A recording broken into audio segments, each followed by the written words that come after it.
Hey listeners, if you haven't heard about Anchor.fm, it's the easiest way to make a podcast. Let me explain. Anchor.fm is free. There's creation tools that allow you to record and edit your podcast right from your phone or computer. Anchor will distribute your podcast for you so it can be heard on Spotify, Apple Podcasts, and many more. You can make money from your podcast with no minimum listenership. It's everything you need to make a podcast in one place. Download the free Anchor app or go to anchor.fm to get started. That's ANCHOR.fm. Welcome to the Maria Liberati Show, where food meets art, travel, and life. This is Maria Liberati. What does food mean to you? Well, all this month we are dedicating the shows to Leonardo da Vinci. It's his birthday month. His birthday was April 15th. It's also the birthday of the Maria Liberati Show. I started this about a year ago in 2020. Doesn't seem like a year has gone by yet. I've really enjoyed doing the show and meeting a lot of my listeners virtually through Zoom, and I've really enjoyed doing it. But this segment coming up, we have two special guests who provide us with some interesting insight into the life of Leonardo da Vinci. We have coming is Tamar Avishai, and Tamar is an art historian, and she hosts a podcast called The Lonely Palette, and Dennis Bird, who is a landscape artist, but he also hosts an interesting podcast. It's the Renaissance Podcast. And don't forget to share this episode and like it, and also share the photos of the recipes if you create any of the recipes from the segments. The month of April, all this month, please share a photo, hashtag it the Maria Liberati Show. And why am I telling you to do this? Because we are giving away copies of my book, The Basic Art of Italian Cooking, Da Vinci Style. You're entered in a giveaway. You'll have a chance to win a copy of the book if you like and share the show, and or hashtag the Maria Liberati Show with photos of the dishes that I give the recipes for this month in April. I also just want to mention too, before I forget, that on Saturday, May 8th, I'm hosting a Tuscan Picnic Mother's Day event. And we're doing something a little different. We're doing this one as a hybrid event. So we do have a live location to do this event. We're doing this at the Gemin Design and Remodeling Center in Harleysville, PA. It's at 355 Main Street. We're doing the live version from 1 to 3, and we're allowed to have, I believe, about 15 guests, and the rest will be Zoom virtual guests, so attendees rather. So if you'd like to attend this, of course, if you're not in the Harleysville, Pennsylvania area, it's probably not possible to attend live, but you are welcome to join me in the virtual part of this event. And again, it's a Tuscan Picnic Mother's Day event. I'm doing 4 recipes. We will be giving all attendees downloadable recipe cards from the event. And last month we had such a good time at it was an Easter bake-along virtual event with Chef Joe Borio. And we both did an Easter dish. I did a traditional Easter bread. And of course, I gave a few different versions of the recipe. We had a lot of people asking for gluten-free, and I did give a gluten-free version of that. Also, I emailed those of you that wanted that. If there's anyone out there that needs a gluten-free recipe for Easter bread, just let me know and I'll get you that recipe. But we did have a great time doing that event. So this event is Saturday, May 8th. You can sign up on eventbrite.com. It's a Tuscan Picnic Mother's Day event. and you can sign up at eventbrite.com. You can sign up on Facebook events. It's there. And also you can go to my website at marialiberati.com, and you'll see a banner on the front of my website, and just click that link and you can also register for the event. Registration is required because, as mentioned, the live event, we can only have a certain amount. The Zoom event, we can only have a limited amount also for that. Please register on eventbrite.com. And I am going to share a recipe today. But before I share a recipe, I wanted to share some tips on making your food a masterpiece. Food presentation tips that were inspired by DaVinci. Leonardo da Vinci is well known for using a scientific eye to develop his artistic style. He observed that objects are three-dimensional and used his observations of light and dark to paint vivid and realistic portraits and landscapes. This is a concept called chiaroscuro. It seems obvious to us now, but it was revolutionary in Leonardo's time. He also observed how objects, details, and colors change when they fade away into the distance, a technique called sfumato, and used this tool to his advantage to create a sense of great depth. Sfumato is also known as Leonardo's smoke for how he made mountains and other distant landscape features blue and smoky.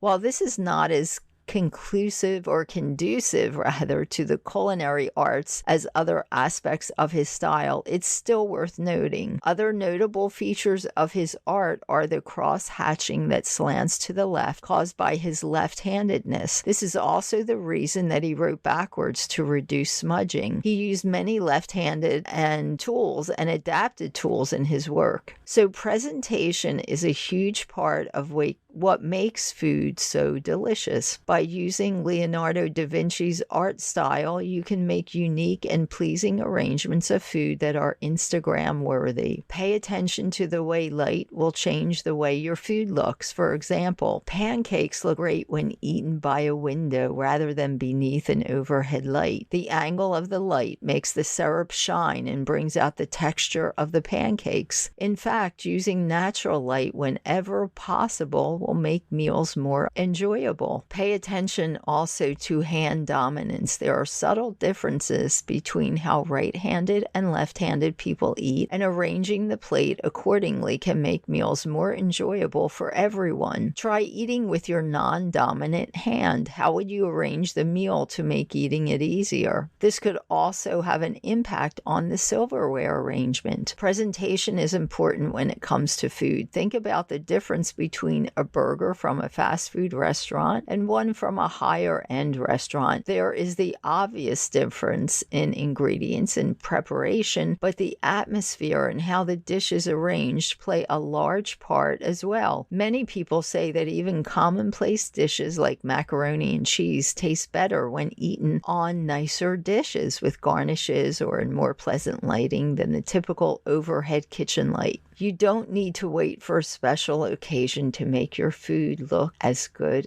as it tastes. And don't forget, for more on Leonardo da Vinci, you can listen to all of this month's podcast. That's the month of April 2021, all the podcasts we dedicated to Leonardo da Vinci. But you can also find more on him in my book, The Basic Art of Italian Cooking, Da Vinci Style. And again, like and share the episodes, this month's episode, and you'll have a chance to win a copy of The Basic Art of Italian Cooking, Da Vinci Style. We'll be giving away copies, choosing the winners at the end of the month. We're almost there. Get ready. We will be giving away copies of the book shortly and announcing the winners. And also, if you'd like to find other recipes, I'm getting close to giving this week's recipe. But for more recipes, of course, the book, The Basic Art of Italian Cooking, Da Vinci Style, does have recipes.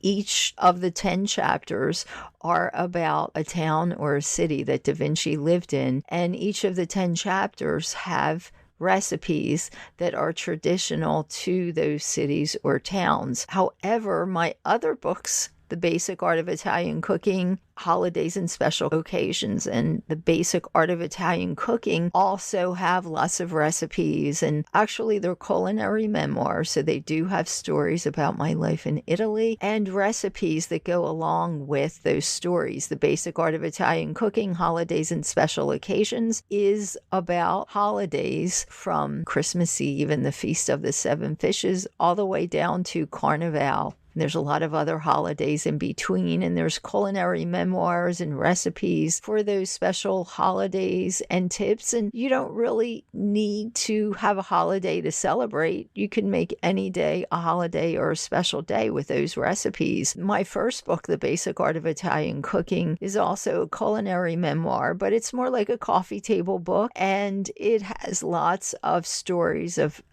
my life in Italy, but it also has recipes and menus that go along with the stories. And you can find those books and my other series, The Basic Art of, anywhere that you can find books online. You can also find them at marialiberati.com and amazon.com, and at the publisher's website, artoflivingprimamedia.com. And one of my favorite recipes that I like to do for Mother's Day, and it's one of my favorite recipes, it kind of reminds me of Tuscany. It's a risotto with porcini, mushrooms, and truffles. And risotto with porcini tartufata. So it's risotto with porcini, mushrooms, and truffles, as I said. And this recipe calls for 4 cups of vegetable broth, 3 tablespoons of olive oil, and that should be extra virgin olive oil, 2 leeks chopped finely, 1 cup of arborio or carnaroli rice, 1 tablespoon of unsalted butter, a pinch of salt, 8 ounces of Prosecco or dry sparkling white wine, 1 ounce of dried porcini mushrooms, 1 to 2 teaspoons of grated truffles or 2 teaspoons of truffle-infused oil, 2 tablespoons of grated Parmigiano Reggiano cheese. Place the dried porcini mushrooms in a bowl of warm water for 30 minutes and let that soak. Heat the vegetable broth till boiling, then simmer. Place olive oil in a large saute pan. Place in thinly sliced leeks and saute till the leeks are just about golden. Place in the soaked porcini mushrooms and they're liquid. Place in the rice and toast till the rice is coated with the oil and that all the liquid is evaporated. Add in Prosecco. Stir till all the liquid is evaporated again. Place in a half a cup of vegetable broth and stir till all the liquid is evaporated, and repeat this, placing in a half a cup of the broth till evaporated. And you're going to continue doing this until the rice is al dente, approximately 15 to 18 minutes, or until it's a desired tenderness. Place 1 tablespoon of butter on top and stir till melted. Plate and serve the risotto with porcini and top with grated Parmigiano Reggiano cheese. Decorate with grated truffles or drizzle of truffle oil on top. You can also add a dash of a wine reduction syrup on top as well. And if you'd like to make your own red wine reduction sauce, you can do it with a dry red wine like Barbera, Amarone, Chianti. You need 6 ounces of red wine, 2 teaspoons of brown sugar. In a saucepan, pour in the wine and sugar, turn on the flame at first high, then when it starts to boil, reduce the heat to low and simmer for 5 minutes until the liquid is reduced, forming a dense syrup. And be sure to continuously stir that so that the liquid does not burn. And then drizzle this on top of your risotto with porcini mushrooms and truffles.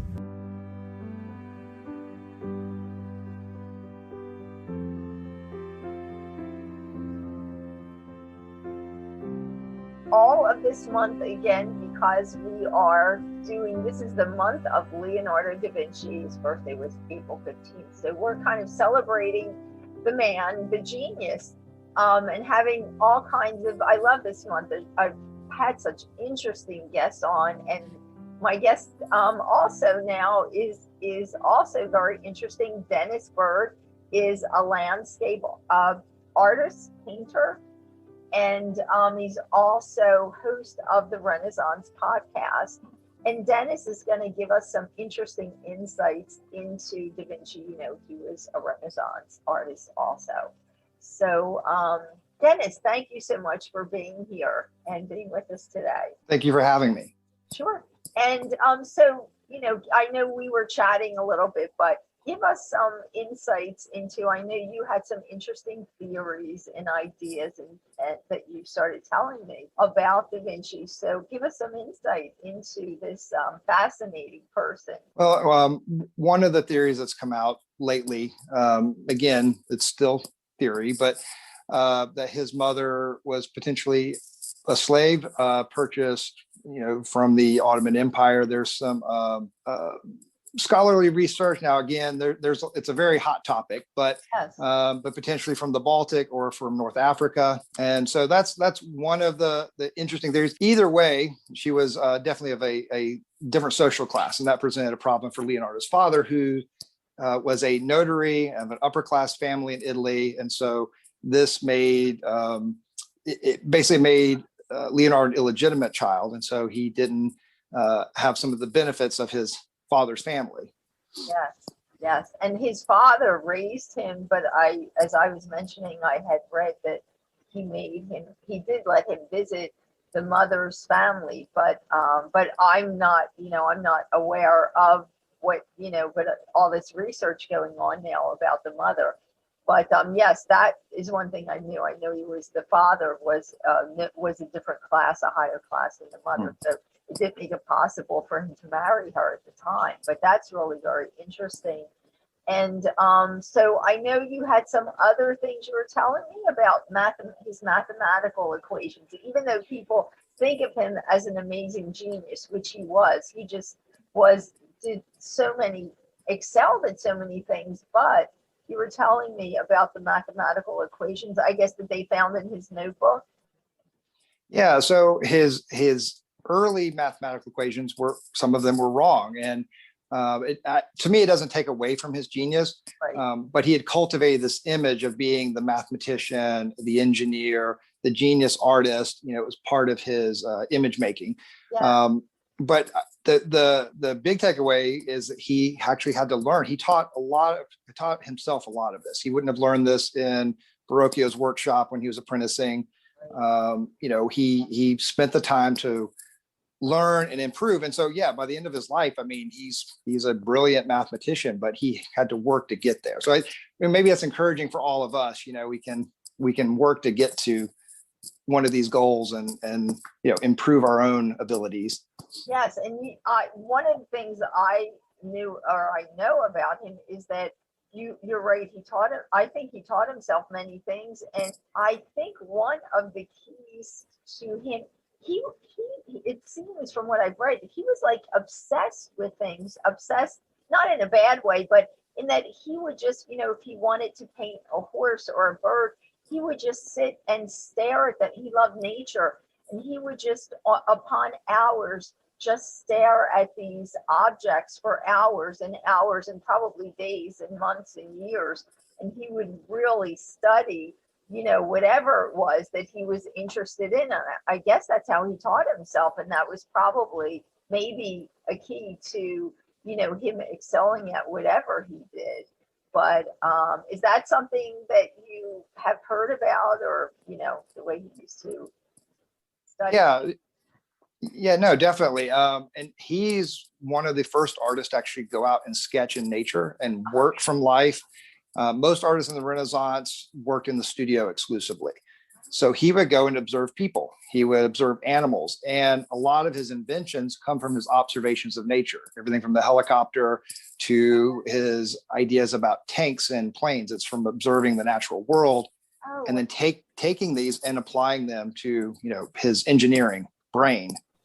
Wow. So then all of that observing, I guess that was part of, as we're saying here, his genius. So then you were telling me about the way that he mixed paints or something for the canvas.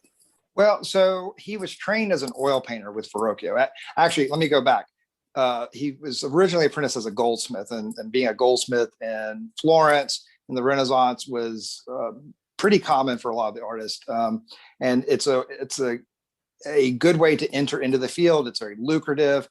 So many of the artists, everyone from Donatello, Verrocchio, and then Leonardo were trained as goldsmith, because you could create sculptures in gold, then you could carry on to bronze. And so you learned a lot of skills there. But Verrocchio dabbled in oil painting, which comes from Flanders, from the northern countries. So he had some training in oil painting. He experimented with that, but he never had a lot of training with fresco.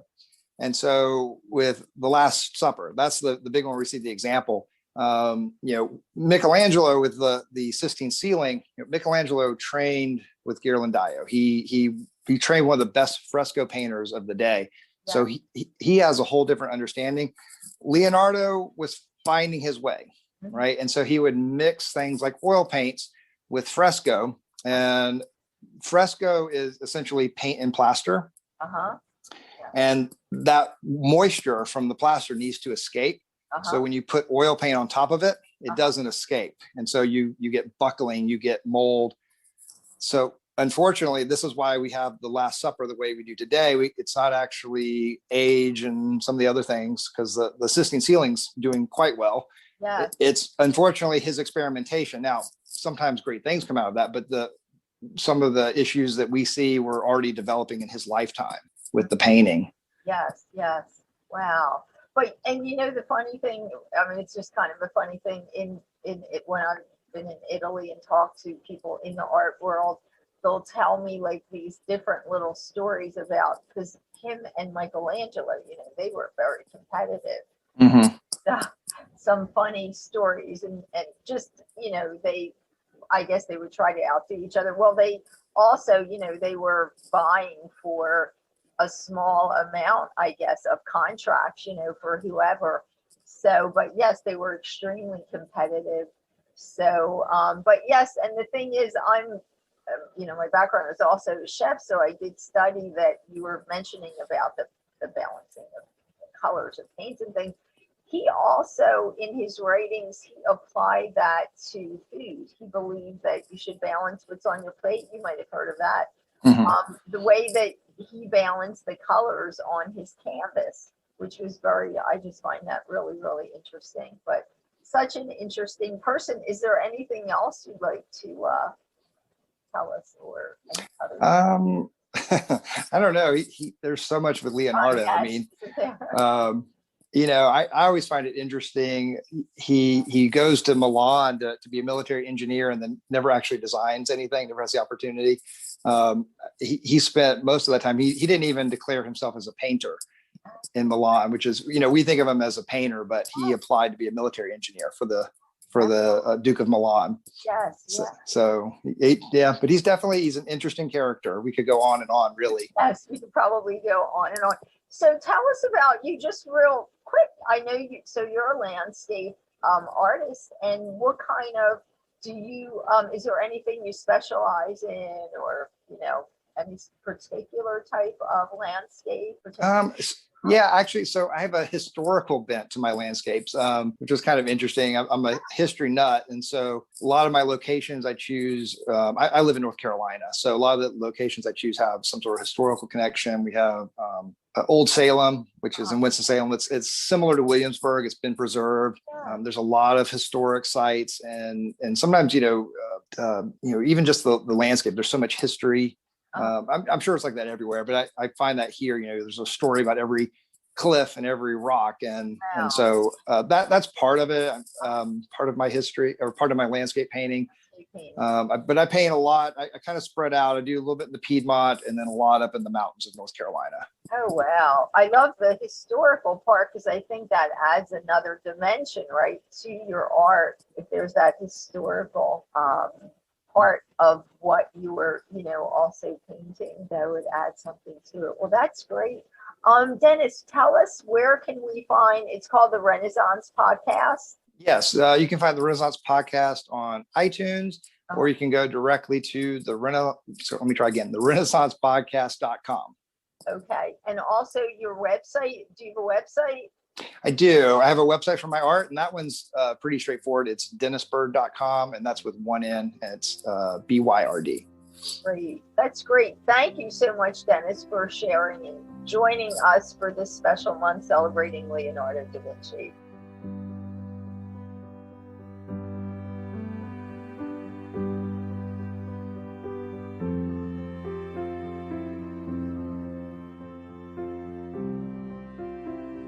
Hi, and today, completing our whole month of Leonardo da Vinci and art, and it's his birthday month again. So I have a special guest with me. I have Tamar Avishai, and she's an art historian, and she is also radio producer, but host of The Lonely Palette. And I thought she would be a perfect guest to weigh in on Da Vinci, and she can weigh on some topics that she's come up with. So Tamar, tell us, I know you had some great ideas on some things that you were thinking that you wanted to weigh in on for Da Vinci. So why don't you get started? Well, thank you so much for having me, Maria.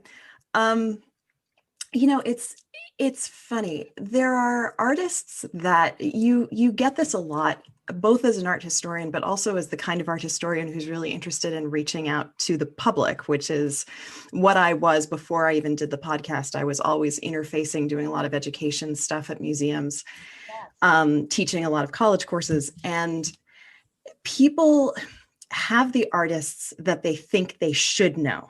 Those are the artists that are so famous that they have to, in order to feel like they actually know anything about art, they have to know these artists. Yeah. But they don't know why they should know them. They don't know why they matter. And Leonardo is, of course, the biggie. And it's funny because the kind of celebrity that the artists from the High Renaissance have largely, like, I hate to put it this way because it sounds like it's a little bit puerile, but I'll bear with me. You have like the Ninja Turtle artists, right? You have, Leonardo, Raphael, Donatello, who's actually a generation earlier, and Michelangelo. And these are artists that people recognize because of course, the Teenage Mutant Ninja Turtles. But if it weren't for the fact that this period of the high Italian Renaissance so valued the individual artist and was so interested in making these artists celebrities in their own moment in a way that we'd never seen before. Art history never cared about the artists like this before until you get to this period. If it weren't for the fact that you had Giorgio Vasari, who's kind of considered the first art historian, writing about these artists and their individual personalities and their skills and their picadillos and, why they mattered as individuals, then we never would have been able to name cartoon Ninja Turtles after them. It's like they wouldn't have mattered to us today if they didn't matter so much in their own moment. And I'm really interested in why the celebrity of artists, what that can actually teach us about their own moment. And Leonardo is a really, really good example of that. And I'd say especially actually because the Mona Lisa is, of course, the most famous painting in Western art. I mean, you could argue that it's the most famous painting in the world. And the reason why it is so famous is actually kind of twofold. One is because of how much it mattered in its own moment. And the other is how much it matters in our contemporary moment, or at least in the 20th century. So I can dive into both stories there. So when I was an art history student, I remember that I had to learn, we have these slide exams, which I guess they don't really use slides anymore, but back in the day, and you had to memorize the artist name, the name of the painting, and the date that it was painted, usually within a couple of years. And the Mona Lisa, the date was, I always remember, this was 1503 to 1505, something like that. But then you would put in parentheses next to it 1517. And that's because that's the year that Leonardo died. And that was a really important thing to remember, because even though you have this painting ostensibly about a woman, even though we barely know anything about her, Lisa del Giocondo, she was the wife of a Florentine silk merchant. And that's about all we know about her. He had gone to Leonardo to commission this painting of his wife, this portrait, and he never delivered it. He hung on to it for the rest of his life. Leonardo did. And so you end up with this painting that, we care about when it was painted, but the fact that the end date is his death date speaks to the fact that this was such an important painting to him that he held on to it, he experimented on it. And because, as I said before, artists in that moment were such celebrities in their own right, that makes this an exceptionally valuable painting, even though it's a portrait of someone we don't care about. I mean, how often are portraits not about the sitter, but about the artist? So that's this really incredible thing about this specific painting. And then afterwards, like, it has kind of an interesting story after Leonardo dies. And I am openly not an expert, especially in the provenance of this painting, its history of ownership. But it ended up in Napoleon's hands. It ended up hanging in Josephine's bedroom. I mean, it was a very famous painting in its own time, but it was nothing like it is now. And it was installed at the Louvre. And in 1911, it was stolen. And it's funny because not everybody knows that, even though everybody knows about the Mona, like everybody knows about its fame, but very few people actually know about the precipitating event that created its fame. If the Mona Lisa hadn't been stolen, and it was stolen by an Italian employee at the Louvre, I believe, who wanted to kind of return her home because this was this Italian painting that had been owned by the French for so long, he was able to actually put it under his smock and walk out the door. And it sparked this manhunt that was akin to like the Lindbergh baby. I mean, it just captured the imaginations of everybody loves a good true crime story. And so people were obsessed with the fact that this painting had been stolen. They went to see the empty spot on the wall. And it was returned about 2 years later. It was actually returned because he kind of couldn't live with himself anymore. He was arrested. He returned it. Yeah. Oh, wow. So yeah, he spent like 6 months in jail. And but by the time it came back, its fame was so far beyond, it was like it didn't even matter that it was back. Wow. And that is what pushed it into this kind of unimaginable celebrity that it has now, where, you go into, I mean, at least before COVID, you could barely get, I could barely get within 10 feet of it because there's so many people in the gallery. Exactly. Yes. Wow. And, I wonder if DaVinci, he just hung on to it. Maybe he knew something inside of him, the fame that this was going to have possibly, or maybe he had some kind of inkling. Who knows? But it's just amazing though what you just brought out, that you're absolutely right. I never really thought of the celebrity though of these Renaissance painters, but you're absolutely right. It's incredible, the celebrity, the way that they did create that. Of those artists. And some of them, I did some research in Italy while I've been there on DaVinci and some of the other, Michelangelo and all. And some of them actually had like painting companies. They would go around and paint frescoes in your house.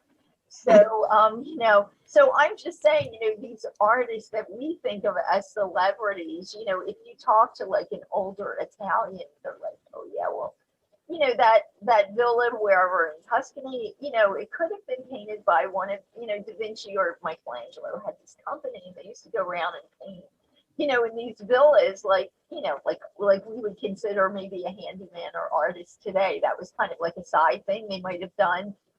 But yeah, we got to make a living. Yes, exactly. But anyway, yes, it's incredible the celebrity that he and that painting did have. And thank you so much for bringing that point, that interesting fact to us. Yes, definitely. And I wasn't aware of all that went on. I guess that the thief probably brought even more celebrity to the cell. Having been stolen. Yes, having it stolen. Yeah, exactly. And what's, it was stolen for reasons that matter so much to why it was so initially valuable. And yet, it's the very fact of its being stolen that kind of, I don't know, put it on another plane. Because again, you'll always hear people say that seeing the Mona Lisa is like a bucket list thing. But they don't know why. And it's a shame because they don't really just, appreciate's the wrong word because that sounds so judgmental, but it's like people don't necessarily think that they are walking into a gallery of high Renaissance paintings that are exceptionally valuable in their own right. The paintings around the Mona Lisa are just as exquisite, but they know that they have to go there because if you actually walk into the Louvre, there are signs that say, Mona Lisa that away, we know why you're here. And then they're a little disappointed.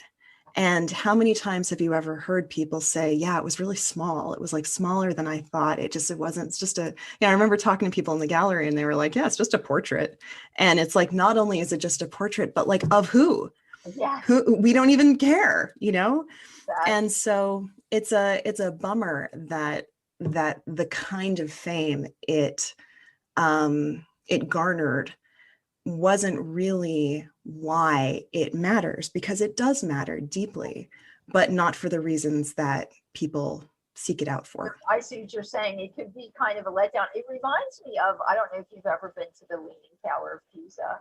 Yeah, I have. So, you're all built up. Oh my gosh, this is one of the wonders of the world. And you're going to see, and you just walk down the street and there it is, this leaning little tower. And well, and Pisa itself is not a particular, I hope no Pisans are listening, but it's not a terribly interesting town. No. And so, other than to get little little sculptures.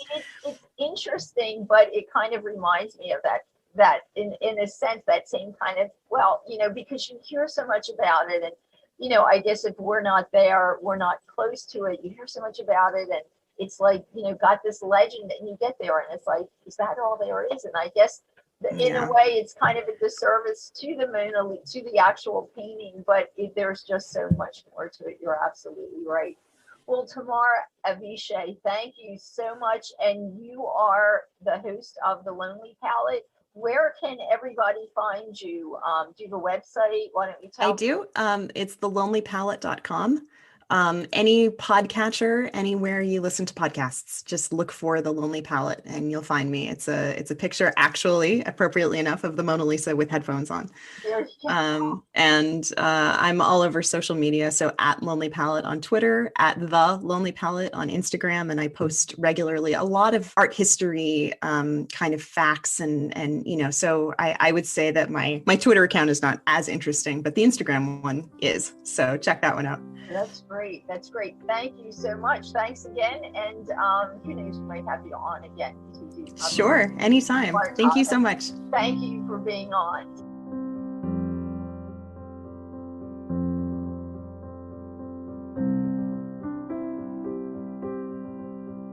Thanks for listening to the Maria Liberati Show. This is Maria Liberati. I'd also like to thank my producer, Britton Roselle, my production intern, Alexandra Troy, my guests for this episode, Tamar Avishai and Dennis Bird, and also thank my listeners for listening and joining me on this month of April, celebrating Leonardo da Vinci, and hope to see you at my Tuscan Picnic Mother's Day event on Saturday, May 8th. Again, it's a live event and a Zoom event, so it's a hybrid event. You can join us if you're in the area. The live event will be at the Gaiman Design and Remodeling Center in Harleysville, Pennsylvania. It's 355 Main Street. You'll be given the address and directions and everything when you register. The live event, the registration is limited. We can only accept about 10 to 15 guests. The Zoom event is a virtual event, and you can be anywhere in the world and attend that event, and all attendees will get a recipe card. So please join us. Again, you can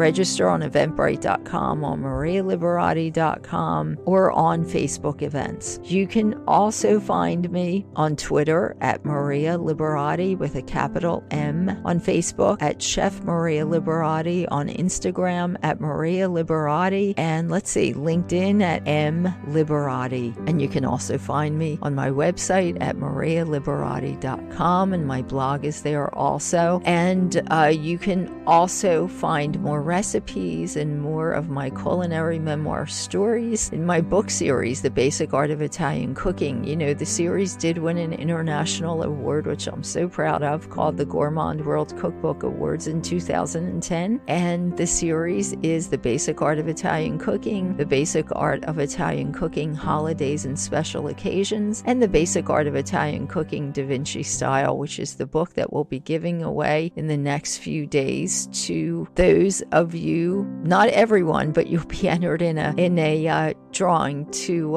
if you shared or liked the episodes, or if you hashtag the Maria Liberati Show with a photo that you share creating one of the recipes that I gave during the month of April, you'll be entered in a drawing to win a giveaway of the book. So please join in. And good luck. Hope you win a copy of the book. But of course, if not, you can get your copy online anywhere books are sold. Until next month, and next month is the month of May, and we'll be celebrating, because you know that's National Celiac Month. So we'll be doing some gluten-free recipes, and also it's National Kitchen Remodeling Month in May. So we will be having some kitchen designers on, so you can get some tips also on designing your kitchen, or maybe some upgrades you might want to do as well. And we'll have lots of food topics, more recipes, more food. Until next time, this is Maria Liberati. Peace, love, and pasta.